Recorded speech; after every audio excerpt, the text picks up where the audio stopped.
everyone. Good afternoon. I'm Professor Gurminder Gogol. I teach in the music department, and I am really delighted to welcome you all to our Midday Muse. In our audience today, we have students from Wellesley College, and we also are welcoming students from the Hart School of Music. So thank you for making that journey.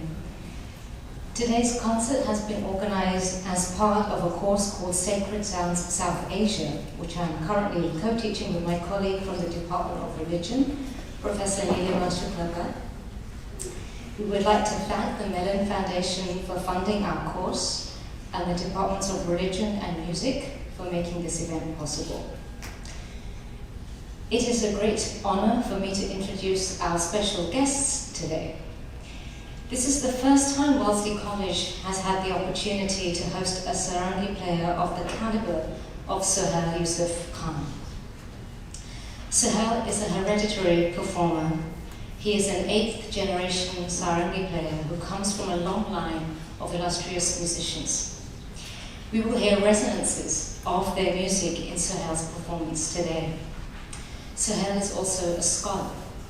He is currently completing a PhD dissertation at Wellesley University, which is the first study by a hereditary musician of a group of musicians known as Mirasi.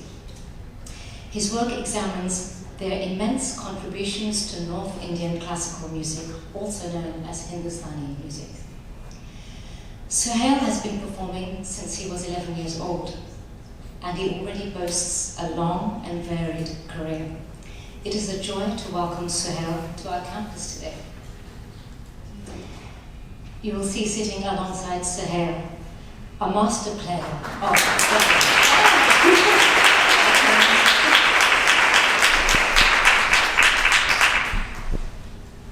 I think in the next few seconds you will see the wonderful musician who is joining us today, our master player of the Tabla, Vishal, Nagar. Vishal also comes from a long line of renowned musicians and dancers. He has performed all over the world at concerts and music festivals, and he has collaborated with artists working across a range of musical genres and idioms. It is a rare chance to hear a tabla player of his stature at Wellesley College, and it is a joy to bring him to our campus today, all the way from Berkeley, California. Please join me in giving our artists a very warm welcome.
afternoon. It's been a pleasure being here since the last several hours. We've had a fabulous time interacting with students and getting a lot of love and good wishes and only fantastic vibes. And we're so grateful for Gurminder and Nilima to organize this mini residency for myself and my elder brother Vishal Nagarji, who has flown here all the way from Berkeley, California. Without wasting too much time, I will begin the first piece for this recital, which is based on an early afternoon rag called Gaur Sarang. And I'm going to quote the great maestro Ustad Ali Akbar Khan Sahab, who used to say that the emotion behind this rag is peace, and if played with the correct intention and the spirituality involved into it, it has the power to calm down even a cranky child. So Rag Gaur Sarang, 3 composition and ala, a Vilambit slow composition in a rhythmic time cycle of 12 beats, and a medium tempo composition in 16 beats. Gaur Sarang. Thank you.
Oh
10 minutes for Q&A, if people are interested. You have one. Oh, thank you.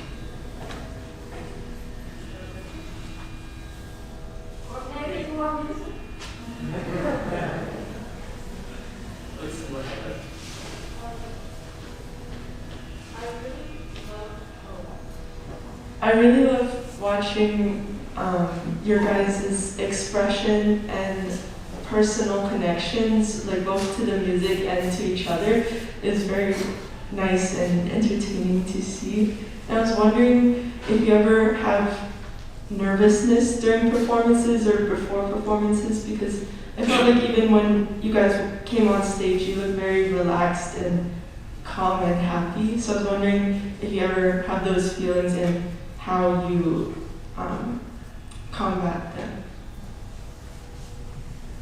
I think we all have nervousness and feelings of anxiety before going on stage, because I'm going to give a musical phrase there what my teachers used to use. So what we're doing is we're literally trying to tie a knot in the air and then untie it. So the idea is that we are never 100% sure that whether the knot will be tied or it will be untied. The relaxed feeling is, I guess, years of experience, and also this feeling of letting go, like, okay, we prepared ourselves up to this point, but now it is in the hands of our instruments, our training, our practice, our understanding of music. And also, I think we worked well on looking relaxed. This is not music that we listen to or I listen to. And I found that I became more and more relaxed, went into his own space, etc. Obviously, does that happen to you, or you're just, is that part of what you're trying to do for us? Or? Yeah, as I said in the beginning, that the first rag, the piece I played, had an emotion of shanti, shanta, or peace. So the idea is to bring tranquility, and in spite of playing fast passages or some rhythmic interplay between the melody, the idea is to have some sort of calm in our minds and bodies and souls. I think it's, thank you. Maybe we should do it. I think the practice is actually of calm intensity. So the work that is done through the years and years is to actually keep a sense of calm, a sense of gravity, a sense of hold on the time and the space, yet maintain the intensity. Often what happens is speed is kind of synonymous with intensity at times, but it's not that. It's like every note, every touch, every stroke, every sound has to come from a place deep within.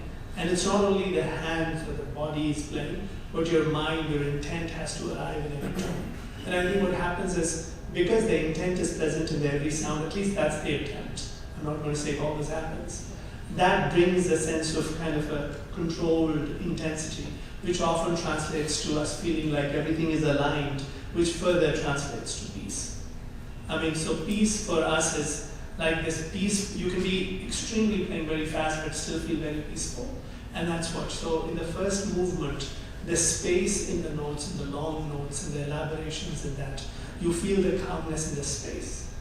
In the second piece, in the interplay of the rhythmic interaction and the arriving on the one together, that arrival is the sense of peace. In the third piece, the emotion, the delving into the emotions of different ragas or the moods, that's peace. So the definition of peace and how we feel it particularly depends on what passages are getting played and how we are attending it. Eventual outcome is the same, the path is different. But eventually, what we are trying to feel is what we'll be able to emote. So when you said, is that what we are trying to do, the answer that I would have is that we are trying to do that for ourselves. And because you are experiencing this collectively with us, we are all feeling it like that. So, and I also want to add that the playing or the performance part of this art form, even though appears to be just two people, it's a collective contribution of experience. Your presence here is equally adds to this experience, because a lot of this music that you heard is thematically structured but fundamentally improvised. So you have a theme line or a wireframe, as I explained this morning, but the colors that we're putting in are improvised. And the improvisation is that nothing more than our collective energy and intent just translated through us. So if at all you felt peaceful, you contributed to that as much as we did.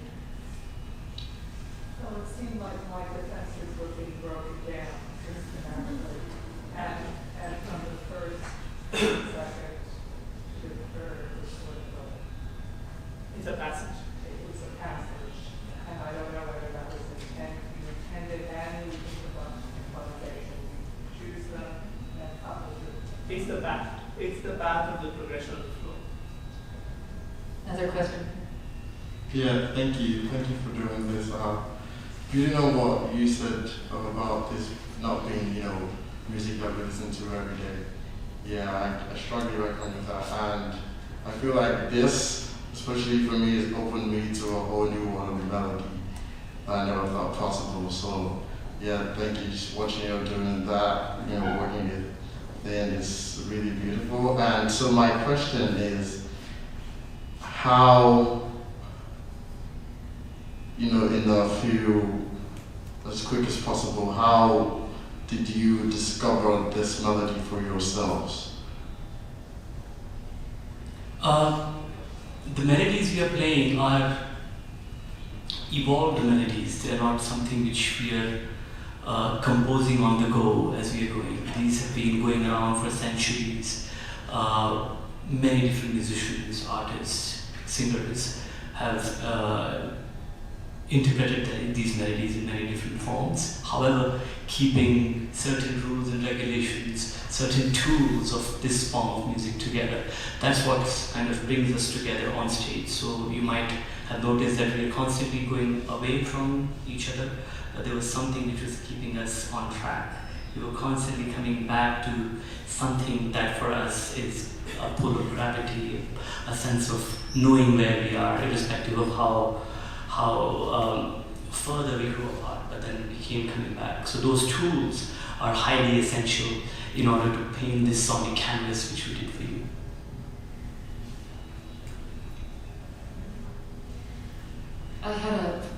Thank you also for being here, for playing for us with us. I had a similar question about how I've seen other artists play with music in front of them, and how you guys sort of navigate a piece, especially like the first one that's longer, without music and with the relationship that you two have on stage. And I was also curious about how long you two have been playing together, if you've played together before.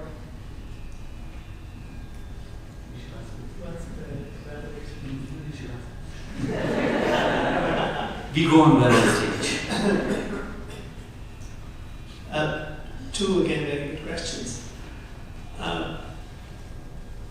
I think when two musicians are perceiving the music in a similar way, their kind of emotional equity is enough invested in creating the mood, like she said.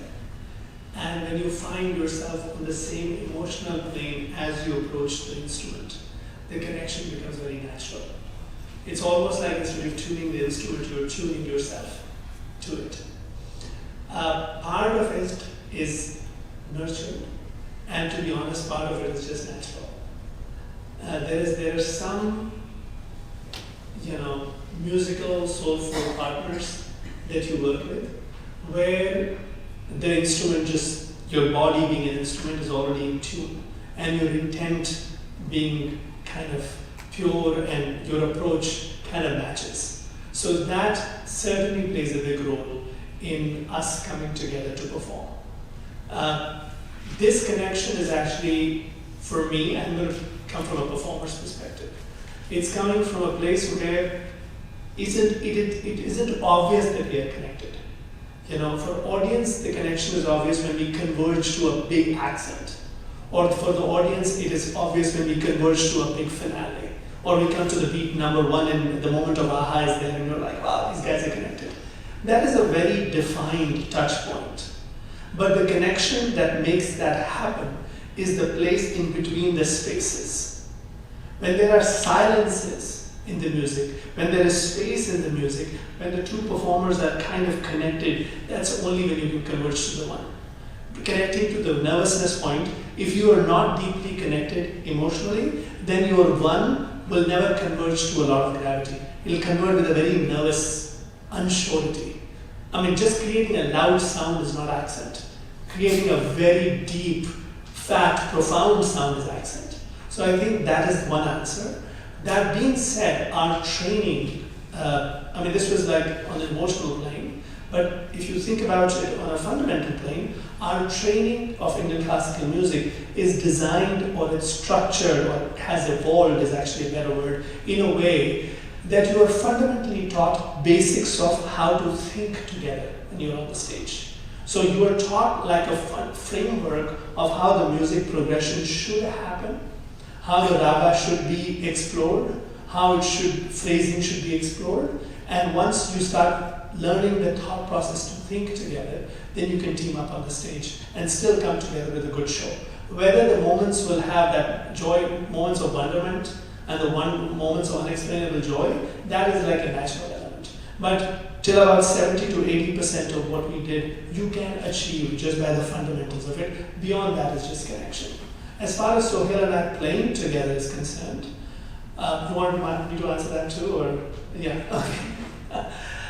We have known each other for many years, but in early part of our careers or life, our families have known each other. I come from a musical background and a family. He comes from, of course, a very illustrious family too. Families have known each other through the ecosystem. We come from the same musical cosmos ecosystem of how music is perceived, how we offer ourselves to music. We come from a place of emotion of surrender to music and music carries us forward. Kind of that's the mentality. But physically playing together with us, for us, each other did not happen when we were young. Well, when we were younger is a better word. We did not do that. We were on our own separate paths. We converged a few years ago, I would say. Creatively, we started converging from 2014 or 15. We played a few concerts. But that was also not like we were woven in the same fabric. We come together, we weave a fabric together, and the reason why we continue to grow and I get to continue to inspire is we then go out in the world and do our own projects, own things, and I do my things, and we just continue to converge. So it's kind of like growing together and growing together as musicians, but at the same time converging at the right points for a check-in. And this meeting is one of those ones too. So we continue to play together to grow. But the time that we have played together sparsely is about 7 or 8 years. But that also not like we played together for 6 months. We'll do tours, go off or do things. If we grew up together, it would have been a different thing. Or it would have been limiting. We would have only thought exactly as each other. We would have thought exactly in the box. So I think that somehow that distance and convergence lets the individuation happen and the collectiveness happen. And that's why I think we are able to do what we do. And this one is for say. Okay, one more. Question. Two more. First of all, thank you so much. This was so beautiful. I think my question is, I'm curious as to how you relate to your instrument and like how you conceptualize it. For example, do you see it as an extension of yourself or as a separate living sort of entity to be respected, or both, or neither?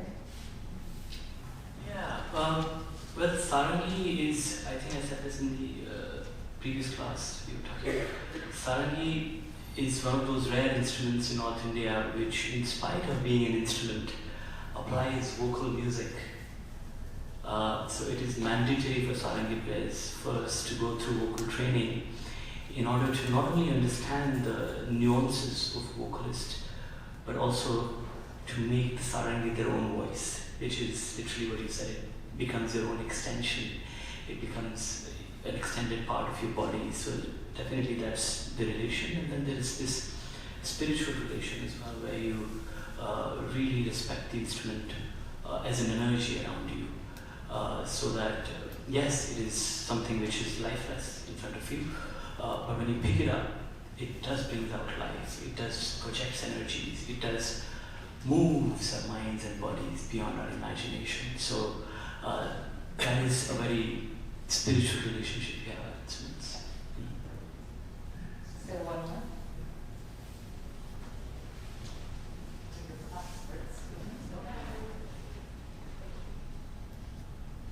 Hi, thank you for playing for us. That was amazing. I had a question. Why did you guys end with Haveli Sangeet, with starting with the two rags? I found it very beautiful. I've listened to a lot of Sangeets. Why this one and why after the two rags?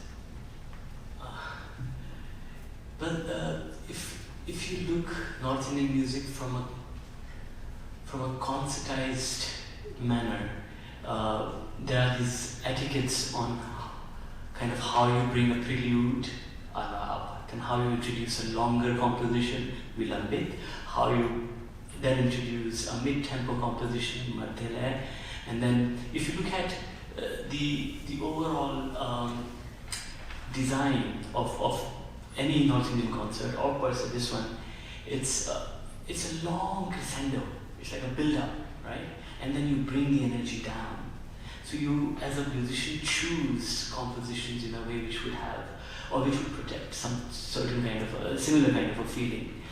Haveli Sangeet, particularly this composition, is, for me, in my understanding, and also many other maestros' understanding, is a very good show closer, because it's beautiful melodically, and then it has mystic connection. It was composed by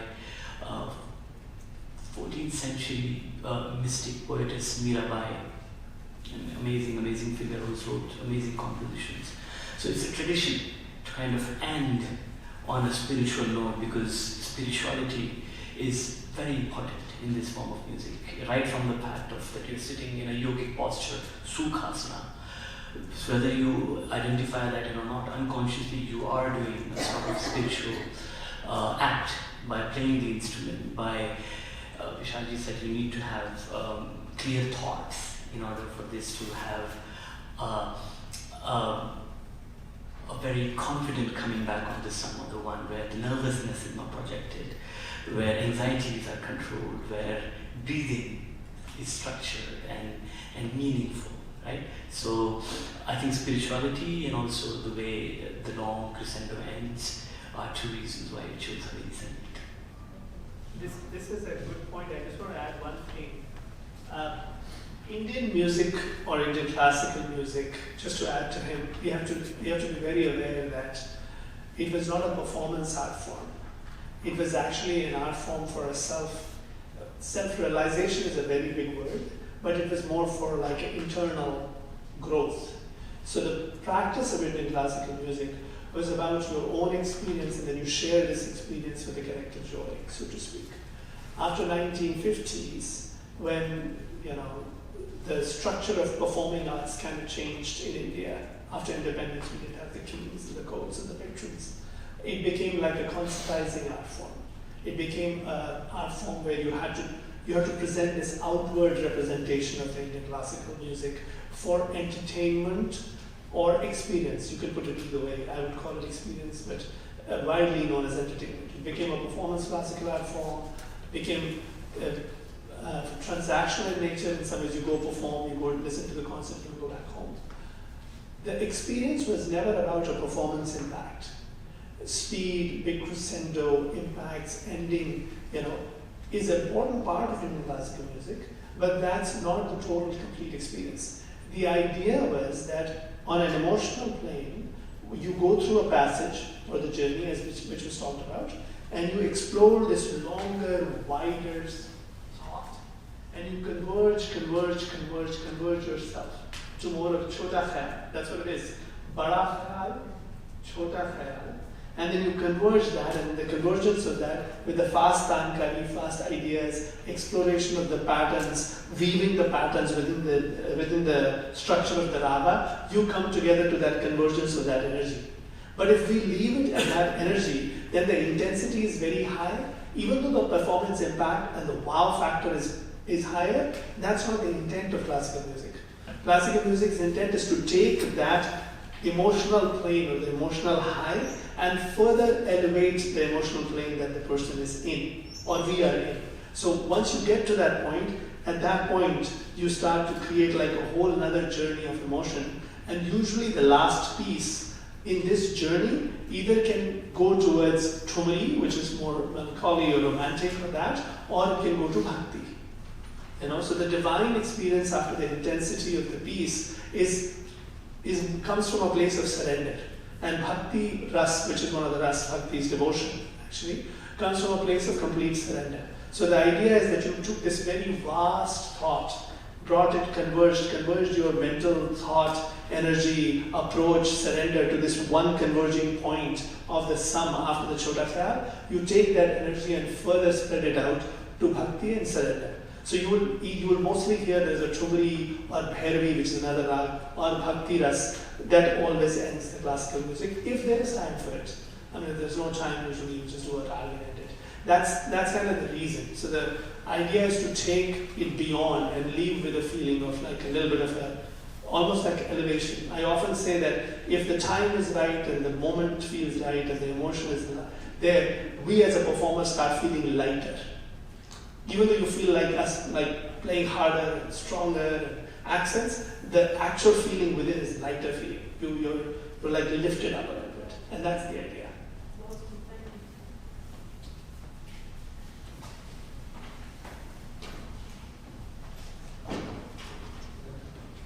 One more.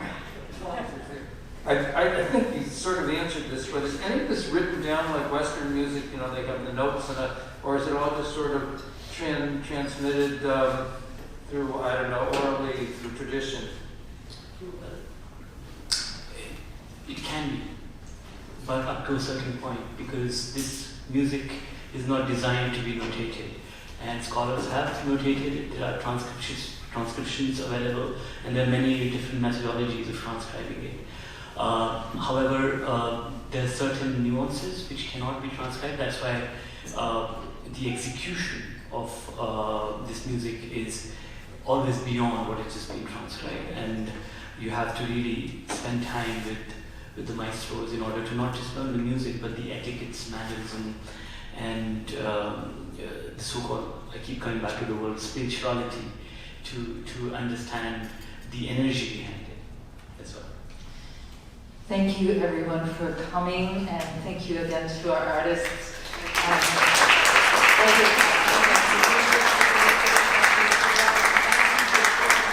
Thank you to both.